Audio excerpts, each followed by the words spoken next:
హుజురాబాద్ నియోజకవర్గ రైతులందరికీ కూడా నా నమస్కారాలు తెలియజేస్తా ఉన్నాను. నేను మొన్న అసెంబ్లీలో కూడా చివరి ఆయకట్టు వరకు నీళ్లు అందాలని నేను అసెంబ్లీలో కూడా డిమాండ్ చేయడం జరిగిందని చెప్పి ఈ సందర్భంగా తెలియజేస్తా ఉన్నాను.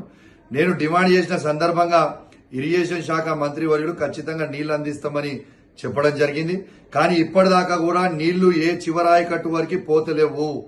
నేను మిమ్మల్ని పదే పదే డిమాండ్ చేస్తా ఉన్నాను. మా మీద కోపం ఉంటే మా మీద తీర్చుకోండి, కానీ రైతుల మీద మాత్రం తీర్చుకోవద్దు అని చెప్పి నేను విజ్ఞప్తి చేస్తా ఉన్నాను. ఈ చివరి ఆయకట్టు వరకు మీరు నీళ్లు ఇవ్వకపోతే మాత్రం మంత్రులందరూ కూడా మా హుజురాబాద్ నియోజకవర్గంలో ఏ విధంగా తిరుగుతారో నేను కూడా చూస్తామని చెప్పి సందర్భంగా తెలియజేస్తా ఉన్నాను. అదే విధంగా నేను ఒక్కటే మాట్లాడుకుంటా ఉన్నాను.